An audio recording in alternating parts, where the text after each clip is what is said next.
Una buona sera. Natale è passato da veramente poche ore. Siamo a Orsaria di Premariaco e sono con Eleonora Tumiotto della Somsi e sentite sullo sfondo i suoni degli eventi atmosferici. Non c'è il temporale, bensì è il suono, definiamolo così, che accompagna l'allestimento di questo presepe all'interno della cripta di Sant'Ulderico, della chiesa di Sant'Ulderico a Orsaria. Allora, grazie per l'ospitalità.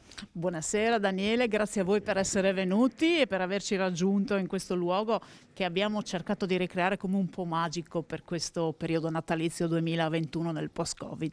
Ecco Eleonora, questo è un luogo, e ce lo confermerà poi il neoparroco Don Nicola Degano, la cripta dove un tempo insomma si faceva rosario. Sì, assolutamente, adesso è tanti anni che quest'usanza non si tiene più appunto qui in cripta, anche perché recentemente la cripta, così come tutta la chiesa di Sant'Ulderico, è stato oggetto di riqualificazione proprio a livello di immobile da parte della Curia Arcivescovile di Udine. I lavori sono durati oltre 2 anni e quindi finalmente quest'anno, nel periodo del post-Covid, siamo ritornati di nuovo in cripta ad Orsaria. Ecco, qui veramente in questo presepe non manca niente. Abbiamo cercato di ricreare non solo quelle che sono le classiche scene presepiali, che come vedremo poi andando avanti magari nel percorso, sono quelle che ci ricordano il periodo appunto della Palestina e i luoghi cari alla storia di Gesù di Nazareth. Qui abbiamo ricreato il nostro ambiente, quella che era un po' e che è ancora per certi versi la nostra cultura friulana e un po' i luoghi anche della nostra zona di Orsaria, del comune di Premariaco. Abbiamo cercato di ricreare un po' le fattezze del fiume Natisone col suo classico ciottolato. Poi andando avanti possiamo vedere raffigurata la chiesa di San Silvestro Papa, che è la chiesa principale di Premariaco. E come puoi notare, Daniele, abbiamo quest'anno voluto sottolineare anche l'importanza del non passare oltre il discorso violenza sulle donne, perché come puoi notare c'è la panchinetta rossa, che speriamo presto di realizzare anche qua in comune a monito e a ricordo un po' di tutti, no? Perché mi sembra ormai importante e incalzante l'urgenza di soffermarci tutti su questa problematica. Dobbiamo ricordare, poi vedete che qui si attraversa un po' tutto il giorno e la notte, quindi si sono accese le luci e c'è quella panchina che dobbiamo ringraziare una persona in particolare.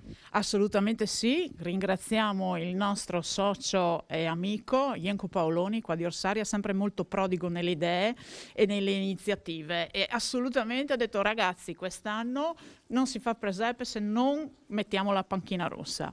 Tutti devono ricordare questa cosa e dobbiamo mettercela tutta affinché questa situazione di violenza non perduri, ma più che altro non perduri più nei nostri cuori, nelle nostre menti. Ecco, quindi salutiamo Ienco Paoloni, che è un amico di Telefriuli e quando può insomma, ci manda dei messaggi, delle segnalazioni, è una delle tante sentinelle sul nostro amato territorio. Quante mani hanno lavorato per la realizzazione di questo presepe, Eleonora? Più di una trentina, tra tutti i soci che si sono impegnati appunto nella realizzazione dei cartonati, della paesaggistica, le fantastiche e famose donne della Somsi, che come puoi notare hanno realizzato oltre 25 figure presepiali che, se ci facciamo caso, non sono delle figure così realizzate, messe lì casualmente, ricalcano quelle che sono le pigotte, perché appunto la Somsi di Orsaria da quasi un ventennio realizza a mano tramite le sue socie le pigotte, perché aderisce appunto aderisce all'iniziativa ormai super conosciuta dell'Unicef, adotta una pigotta, e quindi in questo senso ci siamo voluti ricollegare anche a un discorso Unicef, un discorso di più ampio respiro. Ecco, Eleonora, vediamo che siamo stati attenti ai alle luci, ai rumori, ma anche al movimento, perché vediamo questa sorta di giostra, no? Assolutamente sì, la novità infatti di quest'anno nel nostro presepe della SOMSI consiste appunto nell'animazione, nell'alternanza giorno-notte, nel movimento, nel riprodurre il corso del fiume, eccetera. Di questo dobbiamo ringraziare uno dei nostri soci più giovani, Matteo Modonutti, che è l'artefice di tutta questa animazione e degli effetti speciali. Quindi ancora una volta grazie di cuore a Matteo. Ecco, prima hai citato il capoluogo, le frazioni. Come in tutti i paesi ci sono i campanilismi, ma a me piace dire che magari è bello che l'uomo e la donna tendano la mano, no? Assolutamente sì. È forse un po' riduttivo qua a Premariaco parlare di campanilismo perché è anche anacronistico. Forse possiamo parlare di diversità caratteriale, diversità nell'intendere la comunità. Certo è che quando si tratta appunto di aiutarsi l'un l'altro, di organizzare delle cose insieme, eccetera, sia Orsaria che Premariaco che tutte le frazioni fanno assolutamente fronte comune. Dobbiamo ricordare, e vedete che qui cambia, quindi c'è ancora il temporale, addirittura ci sono i segni lassù dei lampi su quel telo blu che abbiamo sentito pochi istanti fa, dovremo vederlo ancora là in alto. C'è un nuovo sacerdote, c'è un nuovo sindaco? Sì. Quest'anno, diciamo 2021, è un po' tutto nuovo qua sul nostro territorio perché appunto da settembre 2020 è entrata in comune a Premariaco una nuova giunta e dal 2 di ottobre di quest'anno abbiamo il piacere di avere con noi appunto il nostro nuovo parroco, Don Nicola Negano, perché ahimè il Covid ci ha privato della presenza del Monsignor Pietro Morato che ci ha lasciato a causa della pandemia, ahimè. Allora, magari poi con Don Nicola ricorderemo questo sacerdote che purtroppo non c'è più. Ricordiamo alle persone che ci stanno ascoltando in questo momento quando si può venire a visitare questo presepe. Certamente, allora il presepe è aperto sabato e domenica, ovviamente tutto il periodo dei festivi natalizi, nei pomeriggi dalle 15 alle 18:30 del sabato, mentre la domenica dalle 10 alle 12:30 e dalle 15 alle 18:30. Allora, Eleonora, grazie per l'ospitalità. Grazie a te Daniele, grazie di essere venuto e alla prossima. Ah beh certo, a Orsaria si torna sempre molto volentieri. Allora io vado da questo signore che è un... Don, quanti anni hai, scusa? Ho 46 anni. Quindi siamo quasi coetanei. E il tuo percorso pastorale qual è stato? Ma sono diventato prete a 33 anni, poi sono stato in servizio nelle parrocchie di Udine, su Viale Venezia, in modo particolare San Giuseppe, Sarocco e il Cormor come cappellano, e poi nel 2014 sono sceso nella Bassa Friulana, il vescovo mi ha chiamato per fare il cappellano nelle comunità di San Giorgio, Zellina, Villanova, Porto Nogaro, anche fino giù a Marano. E poi dal 2 di ottobre del 2021 sono parroco qui a Orsaria, Iplis e Premariacco. Allora, diciamo due caratteri diversi, quelli dei San Giorgini rispetto alle persone che abitano a Premariacco. Beh, sono realtà diverse, ecco, realtà comunque sempre belle, realtà di fede, ecco. Mi piace sottolineare ed evidenziare questo aspetto, sia nella Bassa Friulana ho trovato una fede viva, anche in modo particolare ho avuto modo di lavorare con i ragazzi, con i giovani, in varie attività della pastorale giovanile, lì nella Bassa, e ho trovato buona disponibilità, un buon riscontro. Ecco, adesso anche qui un po' alla volta, in modo particolare la mia preoccupazione va soprattutto alle nuove generazioni. Anche qui un po' alla volta stiamo riprendendo le attività pastorali che magari a forza del Covid un po' si erano un po' ridimensionate. Allora, Don Nicola, prima di iniziare questa trasmissione mi ha colpito un tuo passaggio, il fatto che sulla tua vocazione, no? Magari quando uno è piccolo ha una posizione. È più facile ricevere dei sì da chi matura, di chi diventa più grande, no?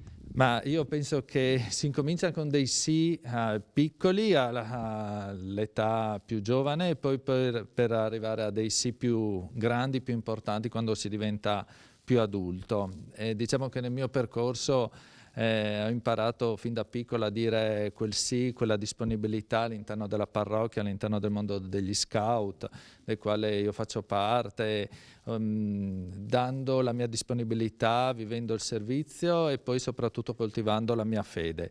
È ovvio che dopo, man mano che si cresce, si decide di fare delle scelte sempre più importanti, scelte per la vita, scelte per sempre, e così anche mi sono interrogato che cosa il Signore mi chiedesse per la mia vita, e così con l'aiuto, col discernimento, con la disponibilità di alcuni sacerdoti, un po' alla volta ho cercato di fare chiarezza e ora sono 13 anni che sono prete. A proposito di sì, voi avete, perché voi di fatto fai parte di questa comunità, perso un sacerdote a causa del Covid. C'è però qualcuno che è ancora è grande, ma dice no ai vaccini. Non è il tuo compito, ma al momento la scienza dice che questa è l'unica strada. Certo. La cosa che mi preoccupa di più è far sì che tutte le persone possano ricevere l'annuncio di Cristo. Quindi se questa è anche una strada possibile per portare a Cristo a tutte le persone, io volentieri lo faccio, perché la priorità la do a questa mia missione, a questa mia chiamata. Quindi per me, ad esempio, questa scelta diventa una scelta per poter annunciare Cristo, per poter essere presente all'interno di una comunità, per poter essere a contatto con gli anziani, per poter essere a contatto con i giovani, con le famiglie, con i bambini, per poter vivere bene e non essere un pericolo per gli altri e poter vivere bene questo mio servizio, ecco. Allora io mi fermo, andiamo in pubblicità e vorrei ripartire con la seconda parte, dedicando proprio l'inizio della seconda frazione dello scrigno all'esterno di questa chiesa, dove ci sono molti angeli che in questo momento hanno molto da annunciare.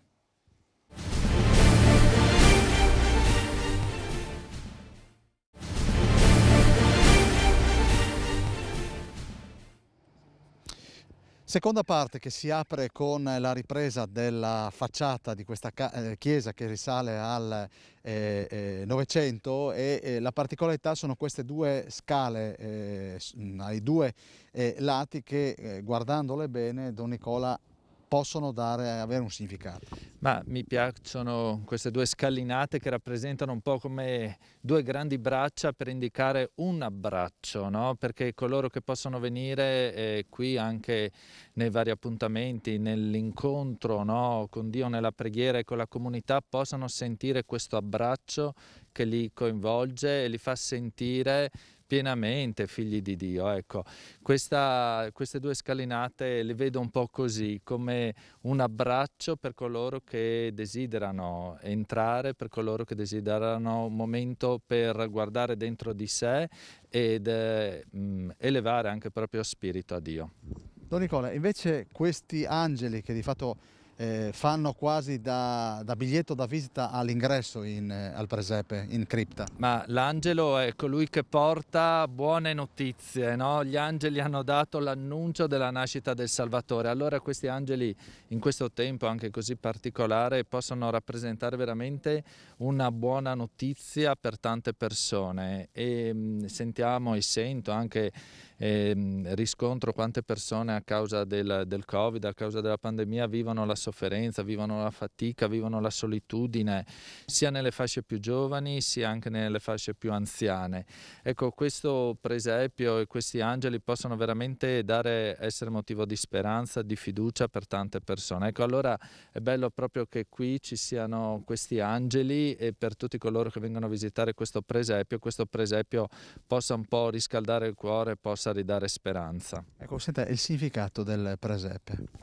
Molto bello, perché San Francesco nel 1200 ha voluto realizzare dal vivo proprio la natività, no? Lui era stato in Terra Santa e poi quando era rientrato in Italia, in provincia di Rieti a Greccio, ha voluto realizzare un presepio vivente. Il suo scopo era riconoscere e vedere come Gesù fosse vissuto nella povertà, come fosse venuto al mondo nella povertà, e quindi vivere questo mistero grande che è quello dell'incarnazione, cioè di un Dio che si fa uomo, che si incarna nella nostra natura umana, che si incarna nella nostra storia, nella nostra quotidianità. E allora così San Francesco, con questo primo presepio vivente a Greccio, ha dato inizio, no? E il messaggio che io voglio cogliere è questo di un Dio che si fa vicino, non di un Dio che vuole essere contro gli uomini, contro l'umanità, ma un Dio che è con l'umanità, per l'umanità. Ed è molto bello che, ad esempio, qui il presepio sia proprio sotto la chiesa dove sopra si celebra l'Eucarestia, proprio per indicare quel Gesù che si fa vivo, si realizza pienamente nel sacramento dell'Eucarestia dove la comunità si riunisce. Don Nicola, buon 2022.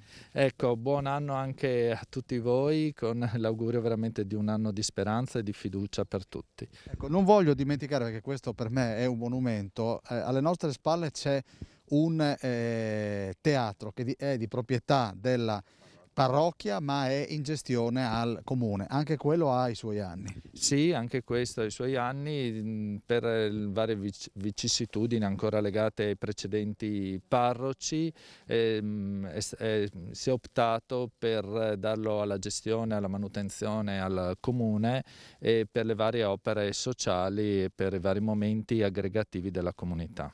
Allora, io mi fermo qui, ringrazio Leonora Tumiotto, ovviamente il parroco Don Nicola Degano, e voglio portarvi per un attimo a Pagnacco, dove veramente si sono sbizzarriti con le luminarie. Il vice sindaco Laura Sandruvi ci ha fatto avere delle immagini e noi a nostro modo le abbiamo musicate così.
Ed eccoci allora, solo per annunciarvi che adesso ci spostiamo a Castelmonte, dove c'è un altro bellissimo presepe da visitare, quindi vi porto là assieme a Bassi. Ma Bassi sarà buono almeno parzialmente come gli angioletti che sono alle mie spalle? Chi lo sa se nel 2022 sarà più buono il nostro Paolo Bassi. Sicuramente è bravo a fare le riprese.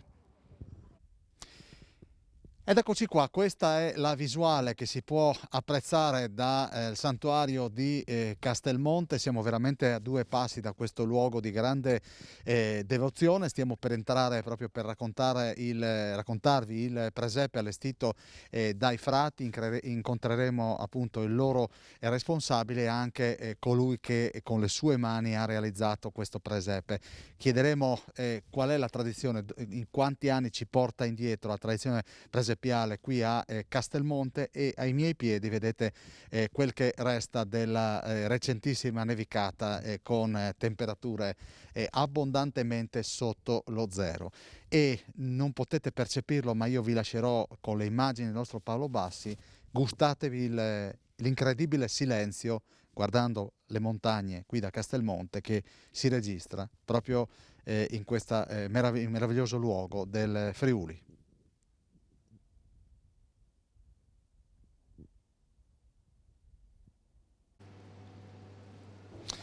E allora finalmente siamo arrivati nella cripta del santuario di Castelmonte. Ringrazio questa persona che di fatto ha 2 incarichi, è il rettore del santuario ed è anche mi aiuti? Il superiore del convento. Padre Gian Antonio. Allora intanto le chiedo, approfittiamo anche dell'occasione, visto che siamo in questo luogo così magico, com'è la vita al santuario? Quanti siete? Noi siamo attualmente 9 frati di varia provenienza, ma sostanzialmente proveniamo dal Veneto, un'età media intorno ai 70 anni, con persone veramente che hanno una ricca esperienza spirituale e una ricca esperienza anche pastorale. Alcuni addirittura hanno avuto un'esperienza di missione all'estero, quindi sono giunti a Castelmonte davvero con un bel bagaglio pastorale e spirituale che certamente è di aiuto a tutti i pellegrini che salgono per essere ascoltati durante le confessioni, incontrati e accolti. Senta padre, quanti sono i pellegrini? C'è il Covid che evidentemente si è messo nel mezzo, ma mediamente quante sono le persone che salgono ogni anno? Allora noi abbiamo fatto un calcolo così, approssimativo, intorno ai 200.000 pellegrini. Il calcolo l'abbiamo fatto in base alla distribuzione delle particole, delle ostie, e quest'anno dobbiamo dire che siamo al 50%, forse un po' meno del 50%, quindi un bel calo, direi drastico quest'anno. Ma in compenso abbiamo avuto una miriade di telefonate, di preghiere, di suppliche da lontano, dall'estero, quindi ci fa ben sperare per il futuro. Senta, di fatto fate una vita abbastanza solitaria, i pellegrini vi fanno compagnia? Beh, la vita comunitaria per noi è importante, quindi ha valore il fatto che stiamo insieme, che ci vogliamo bene, che ci sforziamo anche di andare d'accordo, perché non è sempre così facile. Però il contatto con i pellegrini per noi è, direi, vitale, perché ci porta all'apertura. La vita del frate francescano cappuccino non è una vita da eremita, anche se Castelmonte onestamente molte volte è proprio un'esperienza di eremo, ma il contatto con le persone un po' mette in luce quello che è il carisma di noi frati, che siamo definiti i frati del popolo, quindi non possiamo vivere racchiusi dentro le mura, ma sempre a contatto con i fedeli che giungono a noi per pregare, per un'esperienza di fede, ma anche e soprattutto direi per una esigenza di ascolto. Ecco, direi che molte volte il confessionale è un autentico sportello di ascolto. Allora, noi parleremo ancora, approfittiamo dell'occasione della sua presenza. Io ho questo privilegio di avere il Gesù Bambino che di fatto è il protagonista assieme agli altri componenti del presepe che ha realizzato Don Oreste. Sì, Fra Oreste diciamo che è un professionista, da molti anni, direi fin da quando era ragazzo, ha coltivato questa passione che poi anche, tra l'altro, ha coltivato nel tempo anche mediante il perfezionamento con alcuni corsi, proprio da professionisti, quindi ha acquisito negli anni non soltanto lo spirito giusto, lui predica facendo il presepe, evangelizza, parla alle famiglie con il presepe, ma anche, direi, mostra tutta la sua abilità e la capacità tecnica, perché qui non si tratta solo di buona volontà, ma di saper fare con gusto, di avere un progetto e anche di essere fedele con i tempi, perché Natale è sempre il 25 di dicembre. Allora io tornerò fra poco da il rettore. Allora, Fra Oreste, poi andiamo in pubblicità per salutare la seconda frazione della nostra trasmissione. Il rettore parlava di progetto, che è anche progetto di fede, no? Sì, beh, come sempre prima di fare il presepio penso come realizzare il presepio, cioè come fare la scenografia in maniera di mettere la natività. Quindi cerco sempre di trovare fuori nuove formule e dopo la parte centrale è sempre l'attività. Madonna, San Giuseppe, Gesù Bambino, quello è sempre il punto di riferimento. Dopo la scenografia si fa da contorno a questo mistero. Quindi la parte iniziale è sempre quella, di mettere la natività al centro e dopo fare una scenografia in maniera che possa attirare un po' l'attenzione, ecco. Specie i bambini, così. Dopo ci sono tutti gli effetti luce per quello che attirano un pochettino gli angeli, la neve, sono tutti effetti così per acquistare un po' di più, dai. Da quando non c'è il presepe, questo è un luogo che serve a che cosa? No, quando non c'è presepe vi è messo un pannello, vengono messi su di nuovo il sevoto e quindi il presepio rimane sempre dentro. Beh, le statue le tiro via, rimane nella scenografia, ma però durante l'estate vengo qua e disfo e preparo per il nuovo presepio. Noi ci fermiamo, andiamo in pubblicità, ci vediamo veramente tra poco, sempre da Castelmonte. Io lo tengo ancora in braccio, il Gesù Bambino.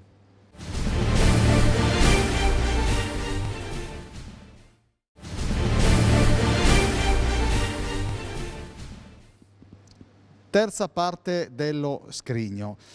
Ha un ruolo veramente importante questo presepe, soprattutto per il cammino di fede.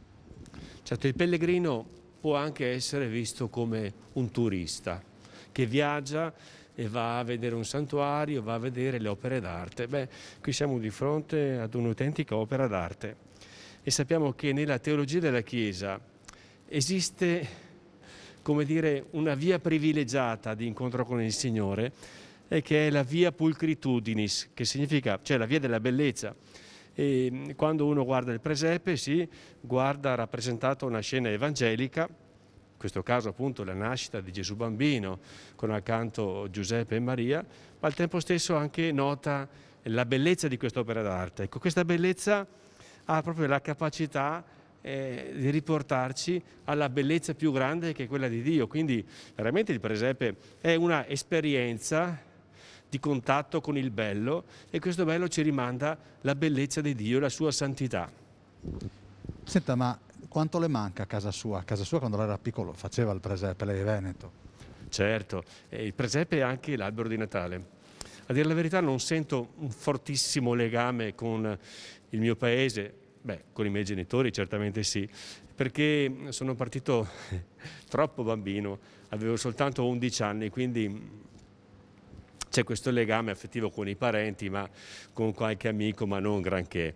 E posso pure dire, in un certo senso, di essere stato come sradicato con l'esperienza del seminario, che mi ha fatto crescere e mi ha fatto conoscere il Signore, però in un certo senso ha un po' anche rovinato le mie radici. Quantunque sono un vicentino e si sente anche dal mio accento. A 11 anni ha cominciato lei? A 11 anni, sì.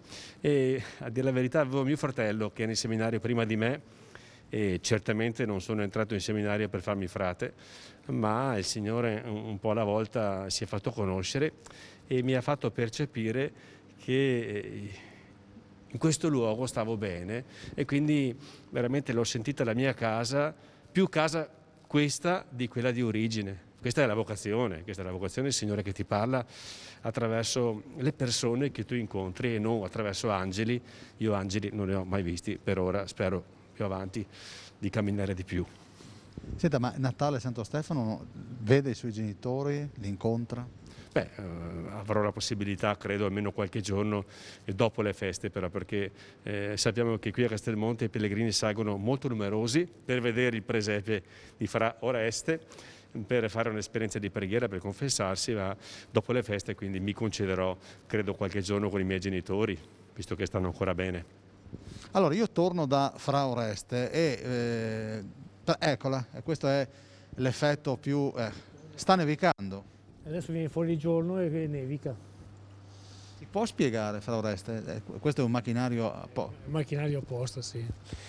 Ormai la tecnologia è avanzata e quindi ci sono macchinari che si può fare un po' di tutto, anche gli effetti luce sono comandati da una centralina elettronica. Ormai l'elettronica ha preso il sopravvento, quindi però almeno siamo sicuri che non succede niente. Una volta erano più marchingegni fai da te, così invece adesso è un po' più perfetto, quindi siamo sicuri che non dovrebbe succedere problemi. Che sostanza è che poi di fatto si disperde? È un liquido che a contatto dell'aria diventa solido e quando scende giù dopo si scioglie. È un liquido fatto apposta per quelle, e l'aria. Con l'aria diventa solido e per quello l'effetto è quello. Lei ogni anno fa delle modifiche? Sì. Questo qua è più o meno come l'anno scorso, perché l'anno scorso non si poteva muoversi, quindi quest'anno ho fatto qualche modifica, però è come l'anno scorso, se no di solito ogni anno cambio. Ogni anno lo disfo interamente e faccio una nuova scenografia. Lo fa da solo? Eh sì, mi arrangio.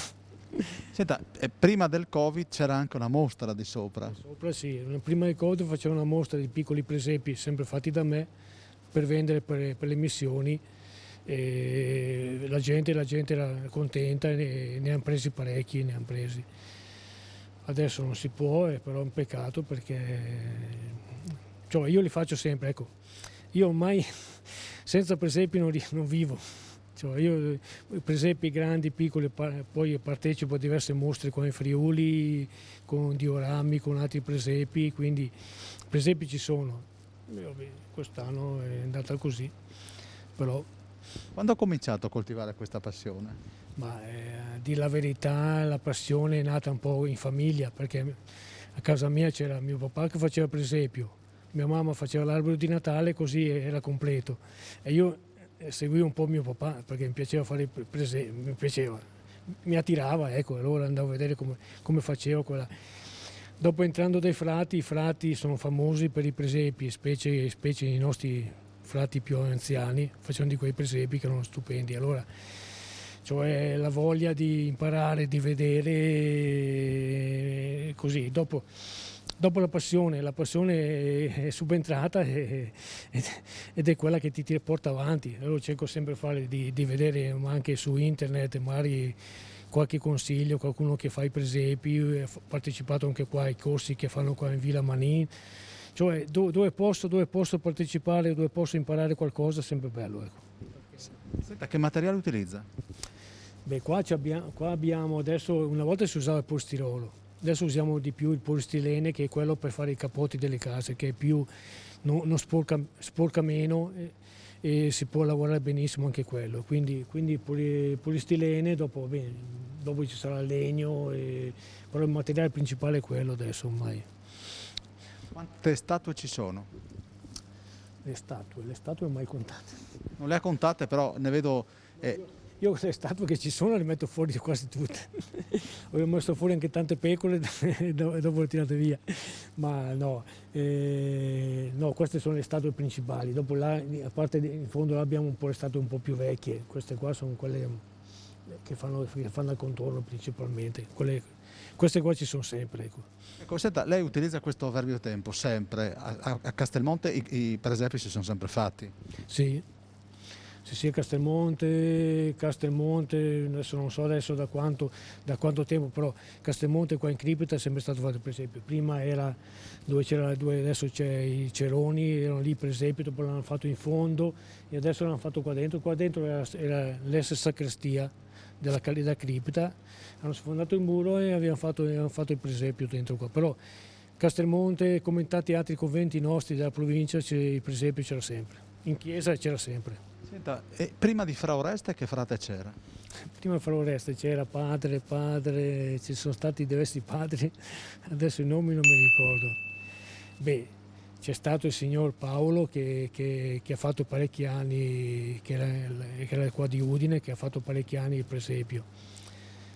I nomi non mi ricordo più. Fra Oreste lei è qui da quanto? No. Io sono stato qua 9 anni qua a Castelmonte, adesso sono al convento Gorizia quindi Gorizia e Castelmonte siamo abbastanza vicini, quindi ogni tanto capito su e anche per fare per esempio vengo su, sto qua fermo 2 o 3 giorni, lavoro e dopo torno al mio convento a Gorizia. Però sono stato qua dal 2000 al 2009. Com'è la vita da frate? Com'è la vita da frate? La vita da frate è bella se uno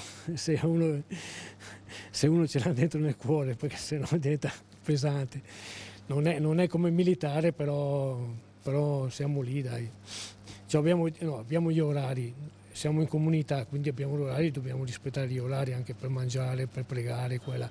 Dopo ognuno fa i suoi servizi. Quindi certamente c'ha i suoi problemi, cioè vivere assieme, sì, può essere tanto faticoso, però vabbè. Senta, lo ricordava proprio prima il rettore, ma quando perché a questo punto a me piace anche che esca qualche retroscena e cerco di utilizzare dei termini, quando vi arrabbiate tra di voi fate la pace abbastanza in fretta? Sì, abbastanza. Non si tira avanti, dopo magari col tempo passa. Col tempo passa, anche perché l'età è abbastanza alta, la media. Sì, e anche lì, no, beh, siamo abbastanza stagionati ormai, giovani ce ne sono pochi, quindi sappiamo come gestire la nostra vita, per quello.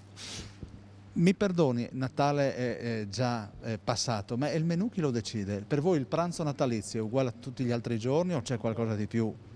Beh, qua loro hanno un cuoco, come anche noi lì a Gorizia abbiamo una cuoca che ci fa da mangiare, quindi per Natale fa qualcosa di diverso, ecco, farà magari un antipasto, un primo, un secondo un po' più sostanzioso, dopo c'è il dolce, un bicchiere di vino buono, sì, un panettone, sì, qualcosa di diverso c'è. Dopo di più di tanto non è che ci accontentiamo di quello che passa al convento. Di quello che passa al convento. Non ci eravamo messi d'accordo.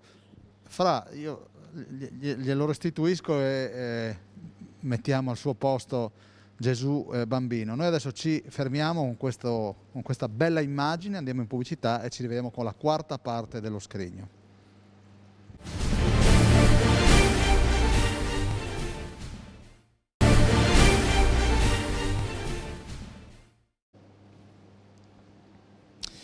Allora, ci siamo spostati, abbiamo lasciato il presepe alla nostra sinistra, siamo sempre nella cripta e vorrei con il rettore del santuario, padre Gian Antonio, e sentite le campane che di fatto annunciano che fra poco ci sarà una delle tante messe che vengono celebrate qui a Castelmonte. Su questa parete c'è una piccola parte di storia. Si vedono macchine schiantate, bambini nati, articoli di giornale, per esempio ne vedo uno per grazia ricevuta, meningite virale 24enne, gravissimo.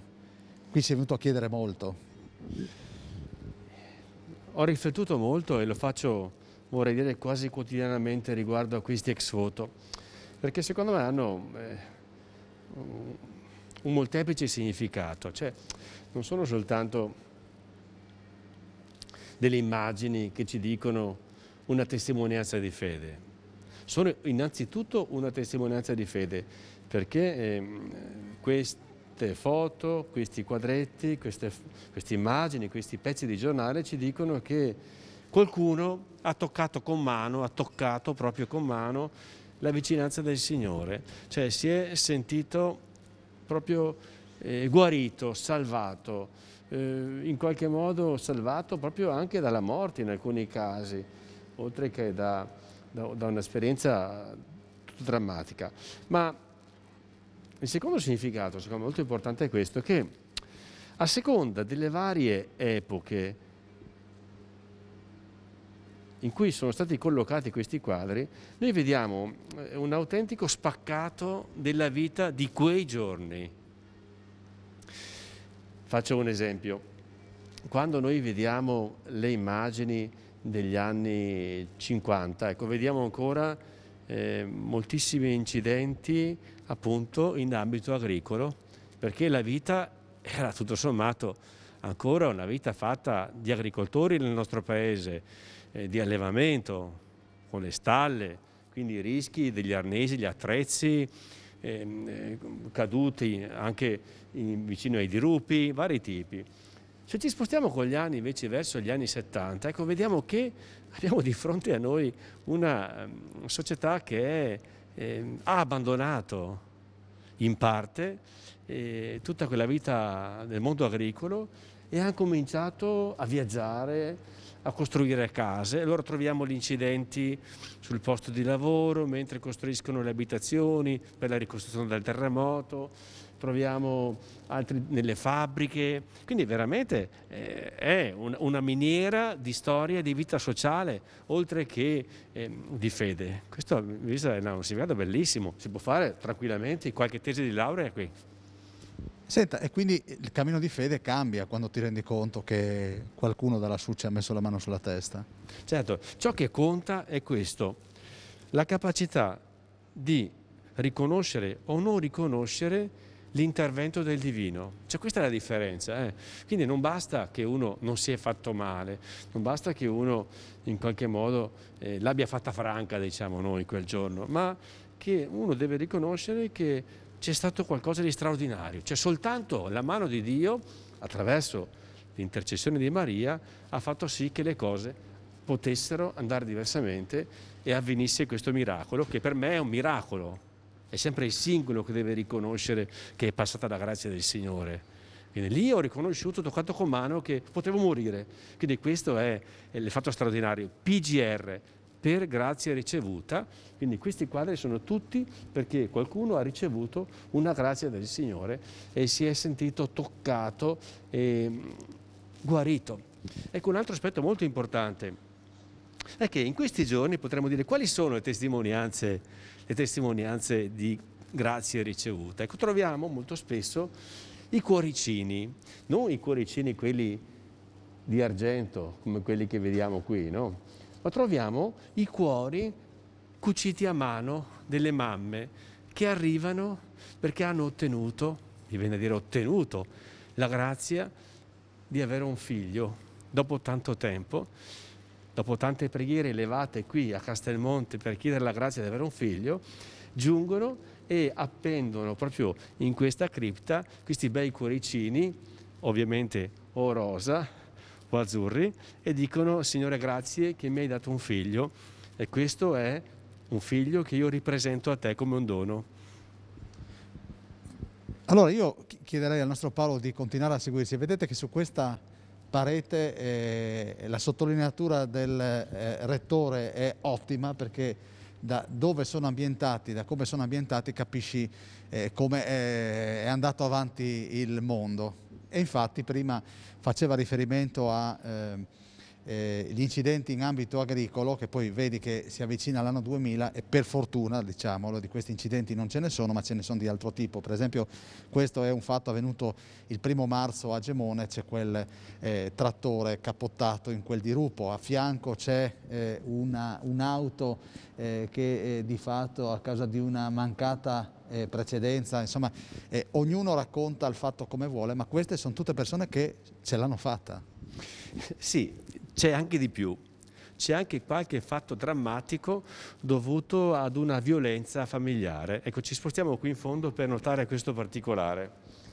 Il fatto è avvenuto a Prepotischis, una località qui vicina a Castelmonte, e troviamo sulla porta di casa qui un signore, vediamo dov'è.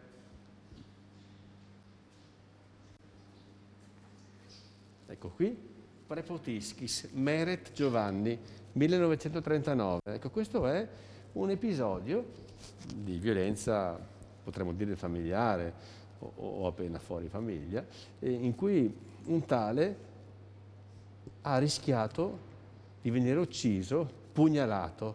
Avete visto anche la capacità di questo artista di rappresentare la scena, drammatica, però dice: io ho ricevuto questa grazia il 2 dicembre 1939. E poi ce n'è un'altra che noto, padre Antonio, la popolazione di Postregna, quindi siamo nelle valli del Natisone, rimasta salva nel bombardamento del 14 ottobre 1943, ringrazia la Madonna. E quindi in questo periodo di Natale, di Capodanno, per queste persone Natale è arrivato anche in un periodo non tipicamente natalizio. Certo, e credo proprio che salire a Castelmonte in questi giorni sia un'autentica occasione per chiedere la grazia, come ci ha anche indicato il nostro Vescovo, la grazia di chiedere la liberazione dal Covid-19. Il Vescovo ci ha chiesto di supplicare continuamente la Vergine Maria e di rivolgerci a lei affinché la nostra preghiera sia esaudita davanti a Dio. Ecco, crediamo nella sua mano potente, come questa mano potente in passato si è dimostrata efficace e forte presso il Padre. Padre, ma siamo veramente prigionieri del Covid? Siamo prigionieri, è un dato di fatto che ha cambiato la nostra vita, la sta condizionando, però ha messo anche in luce un dato di fatto che è questo, che nessuno di noi vive per se stesso.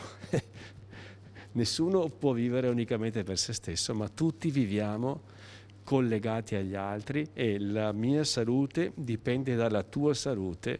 Quindi direi che mai come in questo tempo sentiamo forte questo insegnamento. Non possiamo vivere per noi stessi, ma possiamo vivere soltanto in comunione con gli altri. Quindi la tua salute è anche la mia salute. Non possiamo dire, perdonatemi la parola, me ne frego di te e della tua vita. No, come diceva il nostro parroco di Barbiana, il curato famoso di Barbiana, ecco, I care, mi prendo cura di te e in questo modo posso anche prendermi cura di me stesso. Senta, il riferimento è questo, lo faccio io e alle persone che magari dicono chi se ne frega, io non mi vaccino, tanto il Covid è una semplice influenza. Poi c'è qualcuno che per fortuna, lo dite anche voi qualche volta, c'è sempre tempo per redimersi, no? Sì, la vaccinazione, al di là della propria scelta, è un fatto, una libera scelta, dipende da... Ecco. Però bisogna oggettivamente dire che cosa? Che vaccinandosi il rischio del contagio si abbassa, cioè questo è un dato di fatto.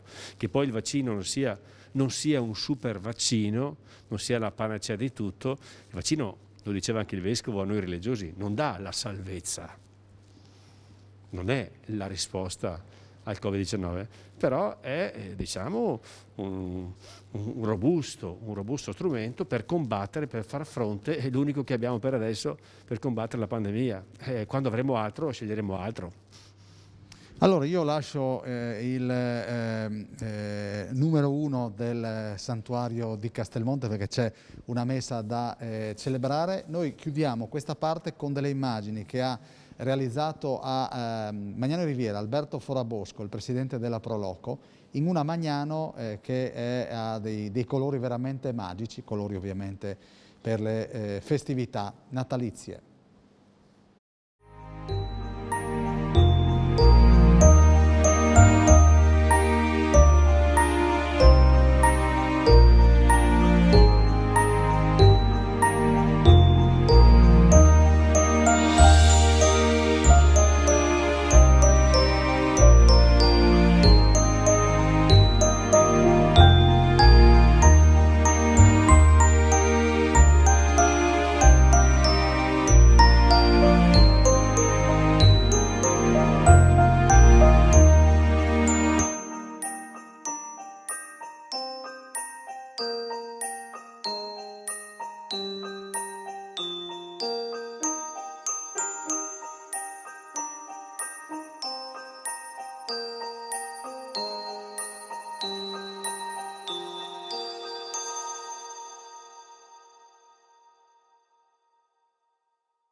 Siamo rientrati dopo le immagini che hanno raccontato un po' Magnano in Riviera, ancora Alberto, grazie ad Alberto Forabosco che ci ha donato le immagini. Non avevo ringraziato invece per quello che riguarda le immagini di Pagnacco, sempre delle luminarie, Diego Minisini. Siamo nel bel mezzo della quinta frazione dello Scrigno e siamo saliti dalla cripta, dove abbiamo anche assistito alla messa celebrata dai frati che erano appunto tutti assieme. E questa invece è la chiesa che sicuramente avrete visitato almeno una volta nella vita. Si è celebrato ovviamente Natale, Santo Stefano, e adesso i fratelli sono proiettati ovviamente al primo giorno dell'anno 2022 e all'Epifania.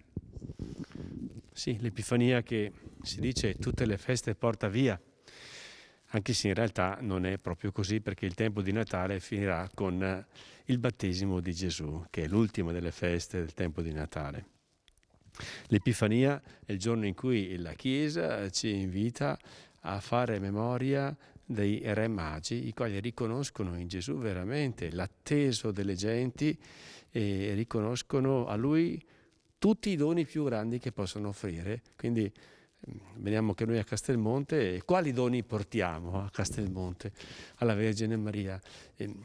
Quali doni portiamo? Direi che il primo dono che dobbiamo portare, non è scontato, portiamo noi stessi. Portiamo noi stessi non soltanto le preghiere che vogliamo elevare a Maria, ma portiamo davvero tutto il fardello, il peso, le preoccupazioni che abbiamo nel cuore. Ecco, siamo qui per proprio deporle ai piedi di Maria, deporle. Se osserviamo questa immagine sacra, antica del 1500, vediamo che Maria ha in mano Gesù da una parte e l'altra mano è una mano aperta. Ecco, vogliamo sì interpretare questa mano come lei, Maria, che ci indica Gesù, ma vogliamo interpretare questa mano anche come una mano che ci prende, che ci accoglie e come dire, che prende quello che le diamo. Ecco, portiamo al Signore, alla Vergine Maria, la nostra povertà, la nostra umanità, le preoccupazioni di questo momento, le preoccupazioni del mondo intero per questa grave pandemia che ormai ci sta tormentando da 2 anni, ma portiamo qui anche la nostra fede. Quindi veniamo a Castelmonte per invocare la Vergine Maria e per chiedere al Signore proprio che un surplus di fede, che accresca la nostra speranza. E guardando questa immagine leggiamo scritto anche così: Salus nostra o Maria, in mano tua est. La nostra salvezza, o Maria, è in mano tua. Ecco, in mano tua chi è? Sta Gesù. Quindi riponiamo tutte le nostre speranze in quel bambino incoronato. Senta, padre Gianantonio, da poco è passato Natale, la domanda che abbiamo fatto anche nelle puntate precedenti: cosa vorresti trovare sotto l'albero? Castelmonte è un po' un albero dove molti hanno ricevuto dei doni, dove vengono a chiedere delle grazie, che di fatto sono dei doni. Sì, Castelmonte è un'esperienza spirituale. Ed è bello sapere che è un'esperienza spirituale anche per chi è lontano, cioè anche per coloro che hanno una vita di fede, diciamo, un po' lontana dal Signore, anche per chi non va a messa tutte le domeniche. Ecco, Castelmonte è sempre un punto di riferimento, di partenza, e quindi direi che è anche un luogo di conversione. E io posso attestare che durante le confessioni molti tornano dopo vari anni e mi dicono: padre, ero tanto lontano dal Signore, mi è capitato questo fatto e mi sono sentito di venire qui. Non vado tanto in chiesa, ma mi sono sentito di venire a Castelmonte. Quindi veramente è un forte richiamo spirituale, è il Signore che bussa alla porta attraverso questo luogo che ha proprio dello straordinario, sia perché è antico, ma anche perché veramente il Signore qui ha lasciato il segno nell'anima di molti fedeli. Quindi direi che è un messaggio attuale, un luogo impregnato di spiritualità e una sicura presenza, la mamma di Gesù, la quale è qui con la sua materna bontà ad accoglierci. Senta, preghiere sì e anche buone azioni. Sì, è l'altra parte della medaglia della nostra fede, che non basta dire preghiere, ma la fede ha bisogno, come dice il Signore Gesù attraverso San Giacomo, delle buone opere. il primo gesto che Maria ha fatto quando ha saputo di divenire la madre del Signore, il primo gesto che ha fatto è stato andare a visitare la cugina Elisabetta, un gesto proprio di carità, di vicinanza alla cugina che aspettava un figlio. Quindi Maria, esempio di preghiera e esempio di carità cristiana. Senta, ci può veramente in poche parole raccontare questo santuario? Sì, il santuario così come noi lo vediamo è così dal 1900 circa e 30, 1950. In realtà proprio nel 1960 è stato fatto un intervento molto importante perché con l'aumento demografico del nostro paese, dell'Italia, dovuto appunto a un certo benessere dal 50-60 in poi, dopo la seconda guerra mondiale, il numero dei pellegrini a Castelmonte cresceva e c'era di fatto un problema: dove poter ospitare questi pellegrini. Allora è stata ampliata la cripta, che di fatto la chiesa inferiore è la parte più antica del santuario, pensate è del V secolo, e per fare questo hanno sfondato tutta la navata centrale della chiesa, hanno alzato di 1,5 metri il soffitto della chiesa, hanno poi alzato anche il campanile e hanno reso quest'aula più capiente, pur rimanendo un santuarietto dal punto di vista delle dimensioni. L'altare che noi troviamo qui sono gran parte del 1600 e la statua che abbiamo qui è del 1478 e il motivo è questo: ci fu un tuono, un temporale che in qualche modo con un fulmine distrusse tutto il campanile e parte della chiesa nel 1478. 10 anni ci vollero per ricostruire il tutto. Venne anche inaugurata una nuova immagine di Maria. La prima era una icona bizantina che certamente rappresentava Maria con in mano Gesù, ma non era di pietra come questa. Questa è una pietra in pietra arenaria ed è una Madonna così chiamata, secondo i canoni greci, odigitria, che vuol dire la Madonna che mostra Gesù come la via. E al tempo stesso però è una Madonna che ha in mano Gesù, che tocca il seno, sta ad indicare che Maria fu veramente madre di Gesù e quel seno di Gesù, di Maria, scusate, ha allattato veramente Gesù. Quindi Maria, vera madre di Dio, Gesù, vero Dio e vero uomo. Allora, chiudiamo, abbiamo visto qualche ora fa, perché il nostro Bassi l'ha ripreso e lo vedrete in questi istanti, un tramonto che non vedrete da nessuna parte, e quindi il buon Bassi ha colto l'attimo, è proprio carpe diem, quindi ha colto l'attimo.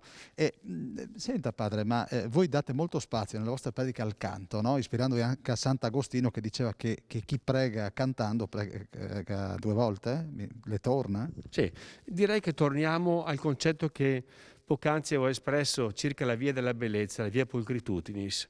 Cioè, il canto è uno strumento per elevare la nostra anima a Dio. Qualcuno potrà dire, sì, ma io non sono intonato, io non ho doti, benissimo. Qui si tratta anche di una certa educazione. Certo è che il canto ha il potere di portarci in alto e di farci vibrare le corde dell'anima. Buon 2022. Anche a voi pace e bene e buon anno nuovo. Grazie di cuore al padre Gianantonio, che ci ha accompagnato assieme ai suoi fratelli qui in giro per il santuario, e ci siamo concentrati sul presepe. Noi adesso concluderemo la nostra parte, la chiudiamo qui, la quinta, e poi adesso ci spostiamo a Orzano, dove c'è un presepe, guarda caso, proprio allestito nei pressi della chiesa.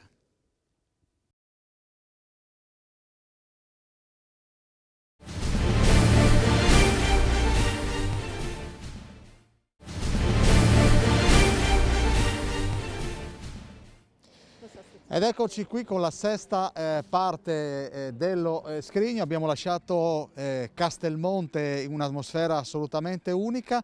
Questa invece è la luna che di fatto splende sulle nostre teste e soprattutto sull'abitato di Orzano e sulla chiesa intitolata Santa Maria, che di fatto, vedete, sulla destra è stato allestito dalla società sportiva Orzano questo presepe. Me ne stiamo mostrando tanti in queste nostre trasmissioni.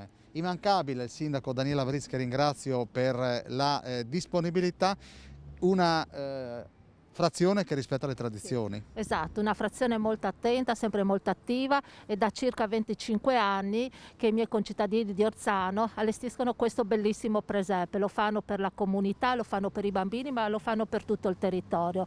Infatti noi ci auguriamo veramente che chi passa lungo questa strada si fermi e dia veramente, così, posi l'occhio su questo bellissimo allestimento, che è frutto veramente di persone che si impegnano per la frazione.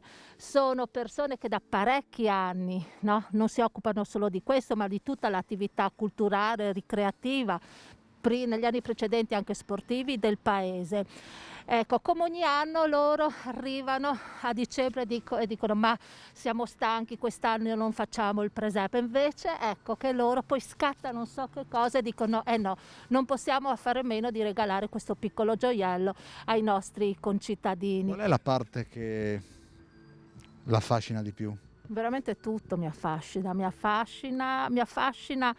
le statue, tutto, però mi affascina il fatto che dietro a tutto questo lavoro ci sono delle persone che dedicano il loro tempo per gli altri, e secondo me questo è un valore importantissimo che un po' tutti dobbiamo riscoprire.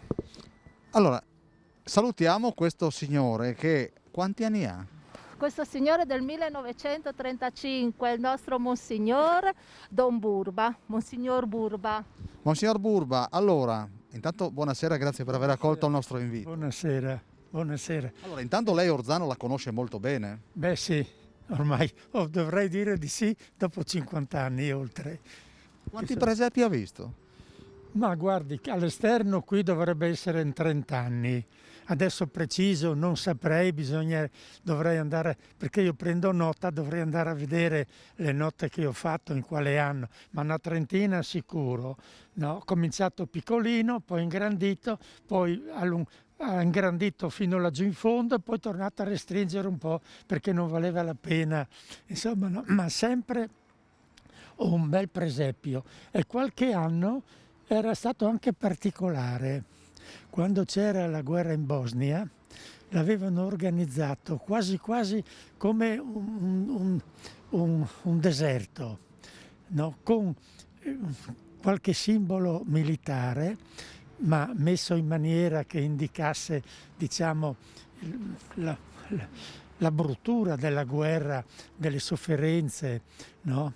Ecco, tanto è vero che avevano messo, anziché la capanna, avevano messo una tenda militare, no? Ecco, c'è stato l'anno per cui è stato un po' un simbolo perché si sentiva quella problematica. Il resto resta sempre sulla tradizione, no? Sempre abbastanza diverso, e se lo organizzano proprio quel gruppetto di persone che sono quasi sempre le stesse, hanno cominciato da giovani, sono diventati nonni e continuano a farlo ancora, no? Senta, Monsignore, però il fatto di celebrare e sapere che comunque accanto c'è un presepe, c'è quasi una sorta di protezione, no? Sì, sì. Beh, perché questo è sempre fatto all'esterno. Non abbiamo avuto un anno un dispetto, si vede qualcuno ha voluto fare un dispetto, ma un anno solo, il resto nessuno ha mai toccato niente, no? Ecco, noi dopo in chiesa ne abbiamo davanti all'altare uno piccolino come simbolo, diciamo, per dare l'idea del Natale quando si è in chiesa, perché questo bisogna venire a guardarlo qui, e normalmente a questa stagione è freddo, qualche anno anche nevicato sopra il presepio. No, ecco perché no, è all'esterno, proprio tra questa casa e la chiesa. Senta, l'ho chiesto anche a altri suoi colleghi, che messaggio arriva da un allestimento presepiale? Ma guardi, dovrebbe essere un richiamo intanto religioso, perché anche se cercano oggi con l'idea di rispettare le altre religioni, che non chiedono di non fare i nostri simboli. L'esperienza mia è che i nostri, diventati ormai indifferenti e alcuni intransigenti, vorrebbero imporre le loro idee, vorrebbero negare anche l'utilità di farlo. Difatti vediamo che anche nelle scuole si è ridotto a quasi niente. No, ormai è l'albero, perché l'albero in sé per sé è neutro. No? Ecco, Babbo Natale, perché è più neutro ancora, no? E quindi dare un'idea religiosa e poi anche conservare una tradizione, perché dai tempi di San Francesco, no, si costruisse il presepio. Quindi non è una cosa nata, no, tantomeno una cosa commerciale, no, che ci sono profitti, al di là, diciamo, della vendita di statuine, che ogni tanto se si rompe qualcuna bisogna sostituirla. Sul piano commerciale non c'è niente, è proprio religioso e anche direi sociale. Monsignore, io la ringrazio, le auguro un buon anno. Grazie altrettanto a voi e ai vostri ascoltatori. Grazie Monsignor Burba. Allora, cara sindaca o sindaco, Beh, è uguale. no, qua bisogna stare attenti, perché qua, come diceva Monsignor poco fa, si può dire buon Natale, buone feste. Io dico buon Natale, dico viva il presepe. E io ugualmente dico buon Natale, buon anno e viva sempre il presepe, sempre. Ma chi sono questi Allora, due? adesso ti presento perché queste sono le anime della nostra associazione di Orsano. Qui abbiamo Mitri Sergio e abbiamo Visentini Liliana, sono tutti e due nel direttivo, sono le persone, no, che si occupano in prima linea appunto dell'organizzazione dell'attività dell'associazione. Quindi Liliana e Sergio. Allora, io comincio con Liliana.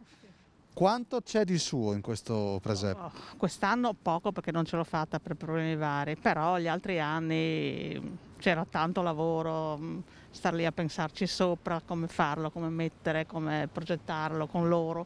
Litigate varie perché uno vuole così, uno vuole Questa cosa mi incuriosisce perché anche qualche tempo fa ho incontrato due artisti allestitori presepiali nel Duomo di Udine e anche quelli mi risulta, perché me l'hanno dichiarato, che baruffavano. Ma per cosa si baruffa? Sa perché? Perché uno dice la prospettiva vuole che vada di qua, l'altro dice no, è meglio mettere dall'altra parte, uno dice ma sembra più rappresentativo se mettiamo, non so, sì, dopo si prova, si riprova, si perde tempo perché ci vanno anche 3-4 giorni a farlo, non si sta poco, ma comunque dopo si va d'accordo e si fa, insomma. La particolarità di quest'anno? Ma quest'anno più di tanto non è particolare perché è classico come presepe, sì, abbiamo cercato di fare un presepe classico perché intanto siamo in pochi, in pratica è stato fatto da 4 persone, 3 giorni pieni, 4 persone, perciò sì, non è che puoi stare lì tanto a pensarci sopra come farlo, no?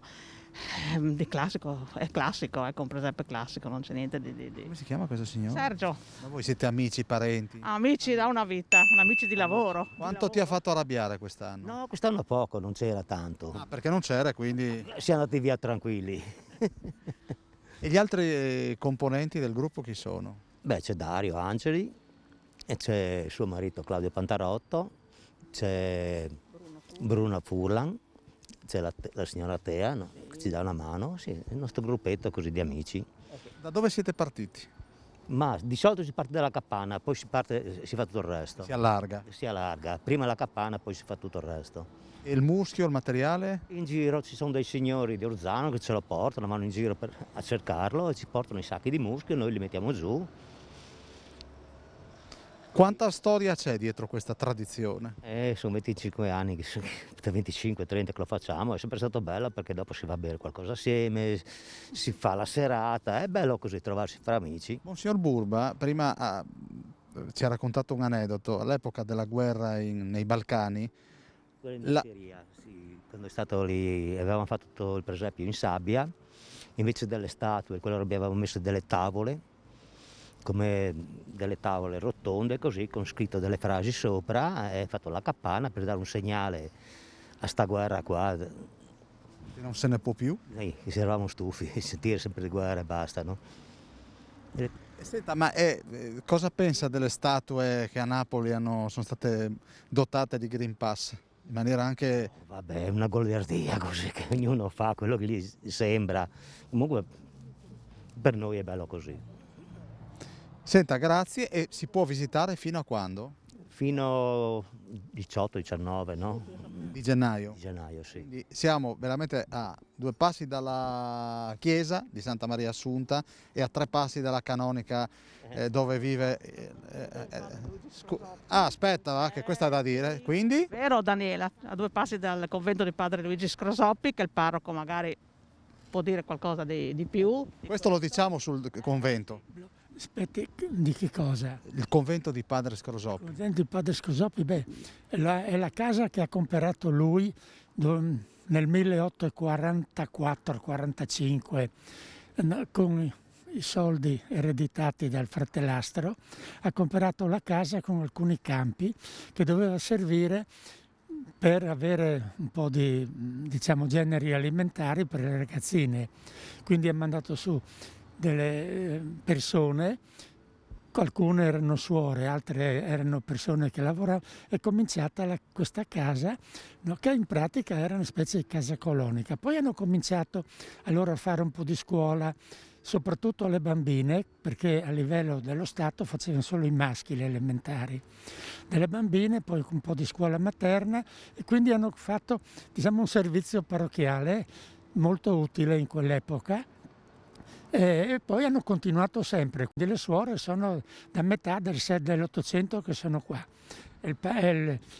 San Luigi Scrosoppi è morto nell'88, 888, e ha chiesto di essere sepolto a Orzano ed è rimasto qui fino al 52, quando hanno riesumato i resti perché iniziava la causa di beatificazione e hanno provocato qui, per disguidi vari, insomma, una mezza guerra civile tra la popolazione e le autorità, insomma. Volevano tenerlo qua. Volevano tenerlo qua perché lui aveva detto: no, chiedo di essere seppellito a Orzano e che si dimentichino. Ma io ho detto a loro, qui parrocchiani, guardate, dico che il primo che l'ha disobbedito è Nostro Signore, perché a me risulta che qualche anno dopo morto e sepolto qui ci sono state qualche guarigione che all'epoca chiamavano miracolo, comunque qualche grazia particolare, cioè non dimenticato ma fatto ripartire proprio diciamo, il ricordo e anche la devozione verso il santo. Monsignore, grazie, buon anno. Guardi che stanno accendendo il presepe luminoso sul campanile un attimo. Ah, guardi, lo facciamo vedere e chiudiamo così lo mostriamo e attendo anche gli auguri di buon 2022. Questa è l'ultima puntata per il 2021. Io auguro veramente a tutti quanti un sereno 2022, abbiamo bisogno appunto di serenità, di ottimismo, me lo auguro con tutto il cuore a tutti, veramente. Anche perché questa signora ha sofferto abbastanza. Non voglio dimenticare il 2021 assolutamente, quindi spero in un 22 migliore. E lo faccio personalmente, ma penso anche a nome di tutti voi, sono molto vicina perché in rapida successione questa signora, che è il sindaco, ma è prima una signora, ha perso il papà e la mamma, quindi speriamo che questo maledetto virus se ne vada. Chiudiamo con... Sarebbe anche ora, no? Sì, sarebbe proprio... All'Anchierot, no? Sì, un gruppo. Allora, grazie, noi vi salutiamo con l'immagine del campanile illuminato.